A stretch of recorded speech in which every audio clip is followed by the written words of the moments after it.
Olá, amigos do Neurorádio em Pauta, tudo bem? Vamos falar sobre Alzheimer hoje? O que a gente vai falar? Vamos falar como a gente vai identificar a doença de Alzheimer usando a ressonância magnética. Sim, quais as regiões que a gente tem que olhar, onde a gente tem que olhar, em qual sequência a gente tem que olhar e quais os diagnósticos diferenciais que são importantes da gente fazer.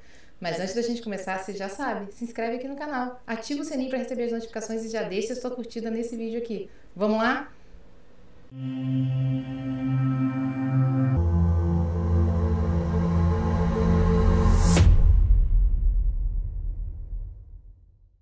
Então, a gente vai falar sobre esses padrões do que a gente pode identificar na ressonância para ajudar a gente a identificar essas alterações relacionadas às doenças degenerativas. O que são as doenças degenerativas? Algum tipo de comorbidade que vai levar a uma perda tecidual, seja ela identificável na ressonância ou não. E normalmente é isso que a gente está tentando buscar sempre. O que a gente pode identificar de padrão na ressonância, como a gente pode identificar esse padrão, para você assumir que aquilo ali é uma doença neurodegenerativa, ou seja, está havendo perda neuronal focal.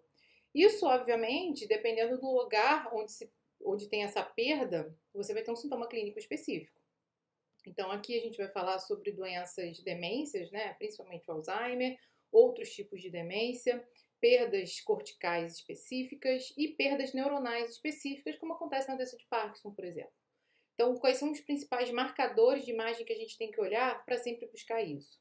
E a demência hoje é um problema de saúde pública. As pessoas estão ficando mais velhas e, consequentemente, estão ficando dementes. É difícil alguém que não tem uma história relacionada a um paciente mais velho com algum tipo de demência.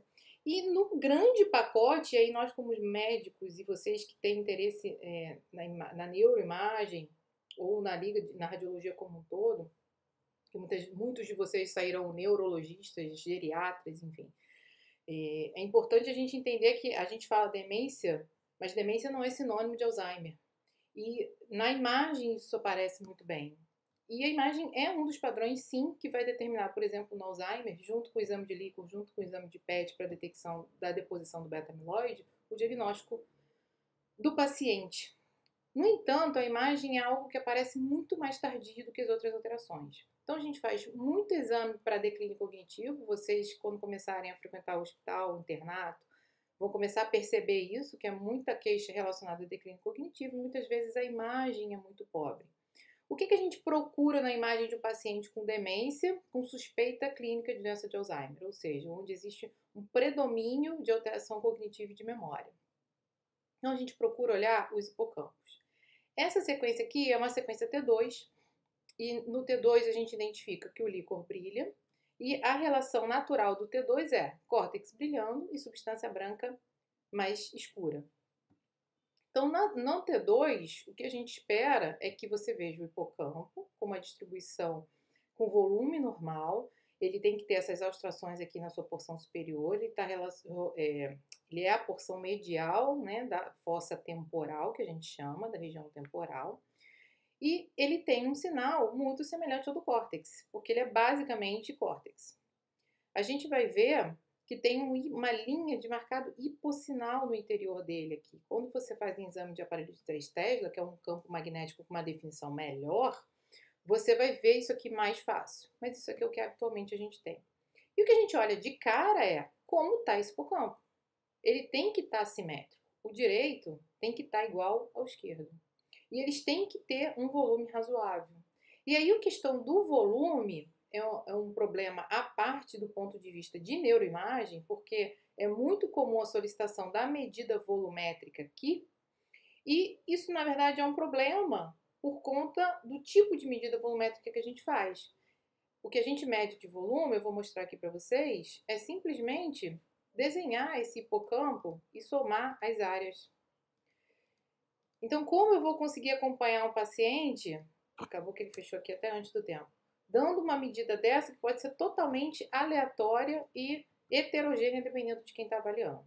Então, a gente confia muito no olho em escalas. A principal escala que a gente usa para avaliação de hipocampo é a escala que a gente chama de MTA Score, Medial Temporal Lobe Score, né?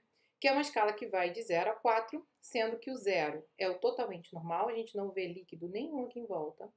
1, que seria esse aqui, Você vê um pouquinho de cisura coroideia, que é líquor, aqui em cima. Esse lugar aqui a gente chama de cisura coroideia. O 2 é quando a gente vê a cisura coroideia e já uma pontinha do corno temporal do ventrículo. O 3 é quando ele está muito reduzido de volume. E o 4 quando ele reduz mais ainda. O 3 e o 4 sempre é doença. Então, a gente sempre vai pensar que é um paciente que tem uma atrofia hipocampal, que pode ter sim doença de Alzheimer.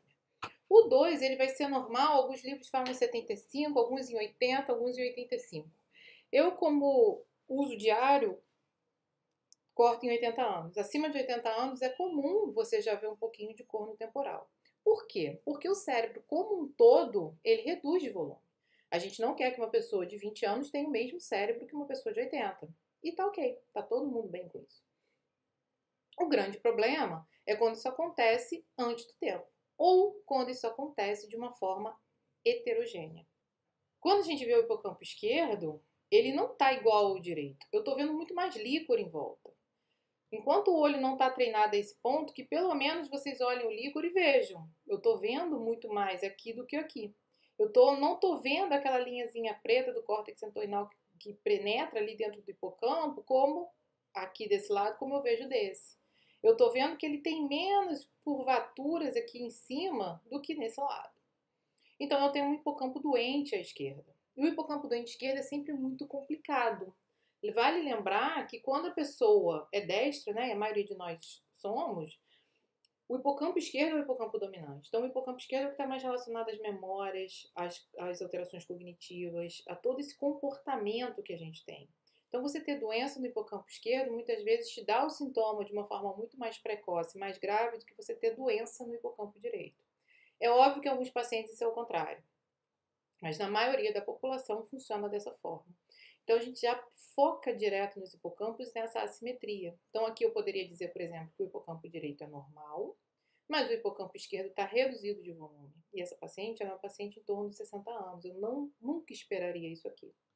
Além disso, a gente vê que o próprio giros temporais, eles não se comportam da mesma forma.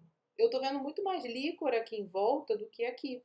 Eu tenho uma acentuação de sulco temporal. E é exatamente assim que vem escrito no laudo. A acentuação dos sulcos temporais da região esquerda em relação à direita e em relação ao resto do parênquima. É importante a gente entender se eu tenho uma atrofia focal ou se eu tenho uma atrofia difusa. Porque quando ela é focal, ela sinaliza muito mais um processo de doença, e aí eu tenho sintomas mais específicos daquela região, do que se eu tenho uma atrofia difusa, que aí fica difícil de eu entender se o processo está começando em algum lugar ou se o processo ele é crônico e está indo de forma difusa. Então é importante a gente valorizar isso. E o cérebro permite que a gente faça comparações, porque a gente tem dois lados. Isso é bom nesse ponto. Fica mais difícil a gente fazer comparação quando a gente tem uma atrofia difusa. E aí o que você tem que lembrar são as informações que tem na sua cabeça. Um outro achado de imagem que vocês podem valorizar para perceber essas atrofias focais, além, obviamente, do aumento do líquor, é o tamanho dos ventrículos. O ventrículo lateral, eles deveriam ser espelhados. Poxa, Fernanda, mas eu já vi gente que tem ventrículo diferente um do outro. Sim, a gente tem ventrículo, tem pessoas que têm ventrículos assimétricos e está tudo bem. Mas nesses pacientes que já têm algum componente de perda tecidual focal, olha o resto do ventrículo. Muitas vezes o ventrículo lateral de um lado ele vai ser um pouco maior que o do outro lado. Nesse caso aqui está minimamente evidente. Eu acho que nem valeria tanto a pena chamar atenção. Mas certamente o corno temporal do lado esquerdo está maior do que o do lado direito. E aí a gente pode lançar mão de olhar outras sequências para ajudar nessa definição. Então, o hipocampo, você mata muito bem com a sequência T2 no plano coronal. E aí você vai ver volume, aí você vai ver a relação dele com as estruturas adjacentes, e aí você vai ver como é o comportamento dos sulcos corticais nas regiões temporais. Se você olhar com um pouquinho mais de cuidado, deve ter um pouquinho de redução volumétrica aqui também, na porção opercular da região frontal. Aqui já é giro frontal, aqui é giro temporal. Aqui é giro frontal inferior, médio superior, giro temporal superior, médio inferior. Você pode olhar o flare. O que é o flare? O flare é aquela nossa sequência-chave que vocês já devem ter ouvido aí várias vezes ao longo desse curso. E ele é a nossa sequência padrão. Ele norteia o que está acontecendo naquela cabeça. A gente olha primeiro para o flare e vê que tipo de padrão de síndrome radiológica a gente está ali. Então, eu estou vendo que eu tenho uma síndrome radiológica, não de alteração de sinal, que eu poderia pensar numa vasculopatia difusa, num tumor infiltrativo, eu não tenho nenhuma massa. Eu tenho, ó, assimetria cortical. Eu tenho perda tecidual em determinados lugares que eu não tenho em outros. E a perda tecidual, ela pode ser secundária a algum processo? Sim. Vocês viram um caso que eu estava vendo, assistindo aqui, que era uma suposta encefalite, que tinha uma atrofia difusa porque já teve perda tecidual relacionada à inflamação prévia. Você pode ter um AVC e ter perda tecidual, que é o que a gente chama de malácia. Você pode ter um trauma, ter tido um hematoma e ter uma perda tecidual secundária, alteração pós-traumática.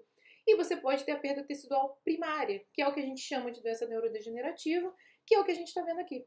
Então, quando você observa a região temporal à direita, fica bem claro que está muito diferente da esquerda. E que essa região temporal não só está diferente do outro lado, mas como está diferente do resto do padrão do cérebro. Então, eu posso inferir que realmente eu tenho um lado acometido, uma região mais específica. Só que eu queria chamar para vocês atenção aqui, ó, na porção superior da região frontal. Aqui, às vezes, fica difícil de você definir onde é o sulco central, para definir o que é frontal e o que é parietal. Isso, com o tempo, a gente vai treinando o olho, né, para definir aqui essa transição do giro pré-central para o giro pós-central, região motora, região sensitiva. E aí, quando a gente determina um sulco e outro de um lado e de outro, você vê que aqui você tem mais líquor do que aqui. Então, o que pode passar desapercebido nas demais sequências, quando você olha no plano axial comparativo, você também tem acentuação de sulco. Então, é importante olhar isso, porque isso justifica, por exemplo, já uma degeneração difusa do hemisfério esquerdo, concentrada predominantemente na região temporal, mas que tem um acometimento parietal também. E por que eu estou falando de região parietal em Alzheimer, se eu acabei de falar que a doença é o foco no hipocampo? Porque a gente sabe que a doença de Alzheimer hoje, ela não está só uma disfunção hipocampal por acúmulo lá do beta-amiloide ou por acúmulo ou por disfunção da proteína tal secundária a isso. A gente sabe que a doença, ela faz uma circuitaria neuronal que afeta outras regiões, e uma delas é a região parietal. E mais do que a região parietal, é a região do precúneus. Então, vocês vão ouvir falar sobre isso, vocês vão estudar, e aí vocês já vão ter ouvido alguma vez na vida. Então, ó, no plano sagital, isso aqui é uma sequência T1. Como é que eu sei que é T1? O líquor tá preto.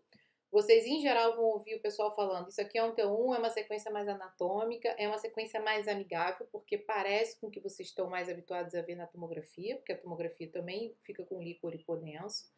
Então, o líquor preto. Aqui é o inverso.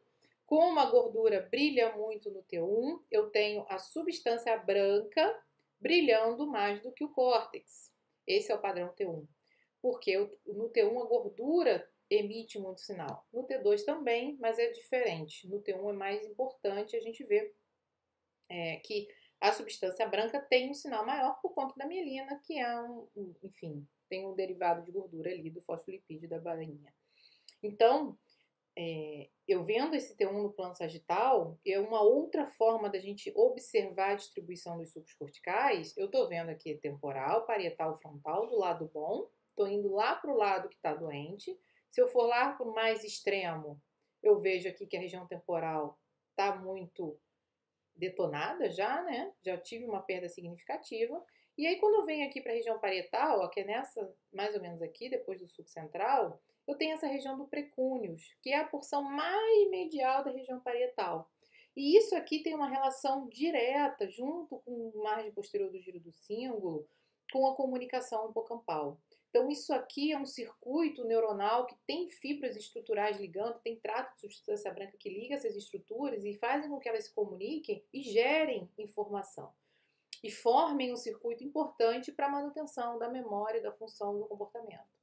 Então, a disfunção temporal muitas vezes vai estar associada a essa disfunção de precúneos e muitas vezes só o precúneos é que vai ser identificado como já uma acentuação de sulco que pode passar desapercebida com o olho pouco treinado, mas vocês agora já estão craques. Olha aqui o precúneos do outro lado, como tem um padrão muito preservado e o outro com padrão de sulco acentuado.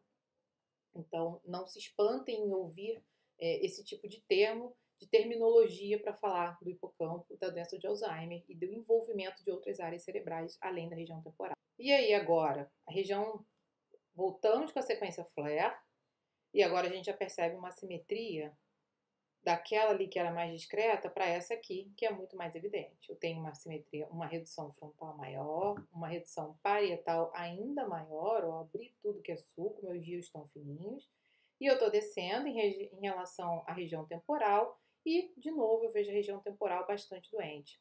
Olha aqui, no axial pode ser interessante de observar o comportamento do ventrículo. Lembra que eu falei que o ventrículo pode estar assimétrico de natureza e tudo bem, mas ele pode ser assimétrico maior do lado da atrofia? Então aqui é um bom exemplo. A gente está vendo aqui os ventrículos que deveriam ser espelhados e iguais, e aqui a gente vê que o lado direito está maior do que o lado esquerdo. Tanto no corpo, quanto principalmente na região temporal. E se eu tenho um corno temporal mais evidente, eu já vou querer ver como é que está meu hipocampo. E aí o hipocampo, lembra, a gente vê melhor no plano coronal. Plano coronal que é esse que vem de frente para trás. E aí aqui, talvez, repara, o meu hipocampo, e aí é importante a gente ter essa noção, não está tão assimétrico em relação a ele. Então a doença aqui, ela está muito mais concentrada no córtex frontotemporal do que no hipocampo em si. E um dos diagnósticos diferenciais importantes da gente fazer aqui é entre a demência frontotemporal e a doença de Alzheimer, que é uma doença predominantemente hipocampal. Então, clinicamente, eles podem se comportar de forma diferente. É importante o clínico ter esse padrão de comportamento de demência, extrair informações do comportamento do paciente com a família, às vezes ainda com o próprio paciente, o grau de evolução, o início de idade. As demências frontotemporais começam antes das doenças de Alzheimer. As demências frontotemporais cursam mais com alteração de comportamento do que o Alzheimer, que é uma alteração mais tardia, inicialmente é mais alteração de memória. Então, todas essas variações que muitas vezes vêm num pacote único no pedido escrito declínio cognitivo, são importantes para a gente ajudar a vocês, dentro da solicitação, o que pode ser aquela demência. Então aqui, apesar de eu ter uma dilatação do ventrículo lateral e eu ficar com muita vontade de olhar esse hipocampo e imaginar que ele estivesse doente, a sensação que eu tenho, e isso é uma sensação porque eu digo assim, é óbvio que você deveria medir o volume a partir de técnicas automatizadas e não daquele jeitinho que eu mostrei para vocês, mas o hipocampo parece normal e simétrico. O que a gente está vendo realmente é corno temporal, não por redução volumétrica hipocampal, mas por redução volumétrica do resto do parênquima temporal, que está associada a uma redução frontal também. Então, isso aqui é um quadro já mais sugestivo radiologicamente de demência frontotemporal. Para ilustrar esse último casinho aqui, a cereja do bolo. A gente viu um lado pouco atrofiado para treinar nosso olho em comparação ao outro. A gente viu um outro tipo de demência mais relacionada a um acometimento frontotemporal do que a hipocampal em si. E aqui a gente está vendo uma perda tecidual difusa. Obviamente, o paciente não chega bem para fazer esse exame. E a gente está vendo aqui tudo mexido. Pode ser bastante difícil dele ficar parado para fazer pelo menos 20 minutos dentro do aparelho. E às vezes tem que fazer, inclusive, com sedação, principalmente quando ainda não tem o diagnóstico. Depois que se tem esse tipo de diagnóstico, muitas vezes a tendência é ficar repetindo para ver o padrão de imagem, o que na verdade não vai mudar nada. A gente sabe que as doenças degenerativas elas vão sempre piorar e não melhorar em algum momento da história. Então, a gente pode até repetir, mas quando houver algum tipo de alteração nova, que a gente pense que está acontecendo um segundo fator, tipo um AVC, tipo a possibilidade de uma infecção, ou algum tipo de complicação relacionada ao acometimento local. Caiu, bateu com a cabeça, e aí ficou mais sonolento, ficou mais agressivo, enfim. Teve um trauma, né? Alguma história, alguma coisa pontual específica que mudou aquele comportamento já habitual. Controlar o Alzheimer é uma coisa complicada. Como hoje a gente ainda não tem drogas para reverter o quadro, agora foi lançada esse ano uma droga para tentar limpar, mas aquilo ali, o cérebro, né? Mais numa época de prevenção do que de cura, uma vez o gatilho feito, a coisa só vai piorar. Então, cuidado nesse controle, porque isso gera muita ansiedade na família de querer fazer o exame, uma incapacidade grande do paciente, dependendo do nível mental que ele está, e um estresse muito grande por conta de uma informação que a gente já sabe que não vai mudar muito em relação a doença neurodegenerativa. Então é importante ter um sintoma novo ou alguma coisa realmente nova que leve a uma dúvida de que esteja acontecendo algum processo paralelo, secundário, associado a esse curso natural da doença. E aqui a gente vê muita dilatação ventricular. Repara que o suco está tão acentuado, o ventrículo está tão grande, consequentemente, o alargamento do espaço licórico aqui entre os sucos está tão significativo que parece que não tem parênquima. O hipocampo, ó, sumiu. É isso aqui fininho, ó. A gente viu um hipocampo tão bonito lá, né? E tem um pouquinho de hipocampo aqui. É óbvio que esse paciente não está performando bem, não está funcionando bem. E não importa se ele tiver 90 anos ou 60 anos, nenhuma cabeça vai ficar assim por mais velha que seja. A gente não espera que o hipocampo praticamente suma, a gente não espera que os sucos temporais sumam. Esse tipo de dilatação, que sempre pode acontecer na hidrocefalia, e aqui está muito mais relacionada a uma perda tecidual e, por consequência, compensação, também não é o habitual. E aí, olhando na sequência flare, a gente vê que normalmente é o que acontece com esses pacientes. O tronco cerebral e o cerebelo tá ok, funciona. Por isso que eles continuam com todos os drives, né? Eles continuam respirando, eles não morrem de parada cardíaca, eles não morrem de falência múltipla, porque todos os núcleos que coordenam essa função autonômica do corpo, eles estão aqui. E tá bom. O que está ruim é o que a gente chama como se fosse de neocórtex, que é o que dá a nossa diferença cognitiva, intelectual, comportamental, que está totalmente doente. Então, muita doença frontal, um pouquinho de região frontal preservada aqui ainda, muita doença parietal e muita doença temporal, tanto dos sulcos quanto do hipocampo. Então, uma doença bastante significativa aqui. Esse, por exemplo, a gente daria um MTA score 4. Né? Não tem como ser menor. A partir daquilo ali, menor que isso é bastante extremo. E nesse tipo de paciente, a gente não pode deixar de olhar, e eu já vi que falaram para vocês, sobre a sequência de suscetibilidade, a sequência SWI, T2 estrelas, SWAN, todos esses são nomes que significam a mesma coisa. Ou seja, a gente vai ver depósito de ferritina / hemosiderina. Por que eu quero ver isso? O cérebro, quando ele começa a entrar num processo de degeneração, isso acontece em outras doenças também, na inflamação isso também acontece, existe um acúmulo natural de ferro no nosso cérebro, que se concentra principalmente na região dos núcleos da base, que é essa região aqui, junto ao corpo do ventrículo bilateralmente. E nessa sequência a gente vê esse depósito como focos de hipossinal, focos de sinalzinho bem preto. Aqui a substância negra, onde acontece o problema do Parkinson, núcleo rubro, que também está relacionado às alterações de movimento, e aqui globo pálido e o putâmen aqui mais lateral.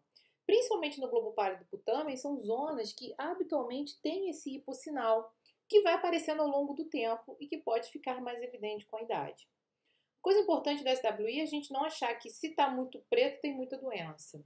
Está preto, está preto. Eu não tenho como quantificar isso. É uma informação importante porque às vezes as pessoas olham e falam, nossa, está muito preto, isso aqui deve ter muito ferro, muita neurodegeneração. Não existe essa relação linear. É óbvio que a gente espera que fique com hipossinal, e se você tem um paciente já com um componente neurodegenerativo de doenças múltiplas, e hoje existe agora investigações recentes de mapeamento genético de múltiplas doenças que cursam com depósito de ferro e levam a alterações cognitivas e doenças neurodegenerativas, diferente do Alzheimer, isso aqui pode ficar muito hipointenso. Mas a gente não tem como falar, tá mais grave ou tá menos grave o quadro clínico, porque tá muito preto ou menos preto. É mais ou menos esse o sentido. Mas vale a pena a gente olhar e ver se tá fora do nosso padrão habitual. Então, esse paciente tem um pouco mais aqui, mas tem paciente que tem muito e não muda muita coisa. Agora, existem associações de doenças vasculares com esses processos neurodegenerativos, e uma delas é a angiopatia amiloide. A angiopatia amiloide é uma doença que também é causada por depósito do beta-amiloide, o mesmo início do Alzheimer, só que a gente tem um depósito na parede do vaso, e com isso o vaso faz uma fragilidade, faz microhemorragias e pode inclusive fazer grandes hematomas. Então, numa vigência de um processo neurodegenerativo muito importante, procurem por essa exacerbação do depósito de ferro e por doenças vasculares associadas, principalmente à angiopatia amiloide. Aqui a gente vê, por exemplo, ó, na região frontal, que existe uma linha preta margeando o córtex dos dois lados. que não existe nas outras regiões. E isso aqui significa depósito de ferro aqui, que a gente chama de hemosiderose cortical. E a hemosiderose cortical está relacionada também a esse processo de depósito de angiopatia amiloide. Então, são informações que se somam, são processos patológicos que têm o mesmo início, mas que têm fins diferentes, complicações diferentes, e a doença vascular também pode levar à demência de causa vascular, se soma a uma doença neurodegenerativa, que também ambas começaram pelo depósito do beta-amiloide, em determinados lugares diferentes dos outros. Então aqui a gente vê outro foco maior de hipossinal, que pode ter sido já uma hemorragia mais significativa ali no cerebelo esquerdo. Então, interessante a gente fazer toda essa correlação e nunca deixem de olhar a sequência de difusão, que é o que vai marcar o infarto agudo, principalmente nesses pacientes que tiveram algum tipo de alteração de comportamento ou de perda de mobilidade, enfim, algum sintoma neurológico novo que pode ser justificado por essa alteração vascular aguda, levando a um evento isquêmico, né, mais recente. Quem estava em dúvida do que é preto, do que não é preto, do que valoriza e do que não valoriza, vamos ver esse casinho aqui. Viu que a gente só tinha visto pretinho aqui no globo pálido, onde eu falei que era a região mais comum? Olha a diferença dessa deposição de ferro. E aqui eu tenho que fazer um porém, porque na verdade qualquer metal que se deposita nos núcleos da base vai ficar com hipossinal, e os nossos dois grandes diagnósticos diferenciais são o depósito de ferro e o depósito de cálcio. E no SWI fica difícil da gente definir quem é quem. Existe até um modo, mas enfim, é complexo. Na dúvida, pede uma tomografia que você vai conseguir fazer essa diferenciação. Olha aqui o depósito entre a substância branca e o córtex difuso. Olha aqui o depósito acompanhando o trajeto dos espaços perivasculares. São as vênulas que cruzam a substância branca, tem hipossinal também, além do esperado. O marcado hipossinal na região núcleo capsular. Aqui desenha direitinho, ó, cabeça do caudado, globo pálido e putame mais lateral. Depósito aqui, ó, na porção posterior do tálamo. A substância negra e o núcleo rubro não tem uma alteração muito expressiva, mas a gente está vendo o depósito também, ó, lá no cerebelo. E aí? Pode ser uma doença degenerativa? Sim, a paciente tinha sintomas, ela estava começando a fazer alterações cognitivas, ela estava entrando num quadro de doença degenerativa com 50 e poucos anos. Mas a gente pensou, é uma doença que acumula ferro ou é uma doença que tem calcificação? E aí, para você não ter essa dúvida, peça a tomografia, principalmente quando você não tem alterações de parâmetros laboratoriais. E aí, ó, a gente vê que é tudo calcificação. Isso aqui é um exemplo de doença de Farr. E a doença de Farr mesmo, a gente pode ter a síndrome de Farr, que são essas calcificações associadas à deficiência de metabolismo do cálcio. Ela tinha todo de cálcio, de tireoide, de paratireoide, que você possa imaginar dosado normal. E isso aí é uma disfunção genética que leva a esse acúmulo patológico excessivo de calcificações e que com o tempo vão levar a doenças degenerativas e podem fazer até uma síndrome parkinsoniana-like com alterações de motilidade por conta do acometimento importante de núcleos da base. Então, é um outro porém de uma doença neurodegenerativa que também está relacionada a alterações genéticas mais raras, mas que é uma coisa que tem que ficar na nossa cabeça, que muitas vezes chega pela ressonância, o SWI nos ajuda e pode ser confirmado, e essa dúvida da calcificação é resolvida quando a gente faz a tomografia de crânio. Então hoje a gente falou sobre o diagnóstico diferencial e como identificar a doença de Alzheimer usando a ressonância magnética. Pois é, os achados são tardios, clinicamente vai vir muito antes do que a gente pode te ajudar na ressonância, principalmente com a variação do hipocampo. Mas sabe por que ela é muito importante nesse início? Para diferenciar de outros tipos de demência, principalmente a demência frontotemporal. Classicamente elas são diferentes clinicamente, mas na prática pode ser tudo muito parecido, né? Eu sei. Então é importante ter esse exame inicial para já conseguir estabelecer essa diferença e ajudar você clinicamente a conduzir seu paciente da melhor forma possível. E se você gostou, já deixa sua curtida. Não esquece de chamar um amigo, mostrar esse vídeo e não esquece de se inscrever aqui no canal. E eu tô te esperando também lá no Instagram, no @NeuroRádio em Pauta. Um abraço e até a próxima.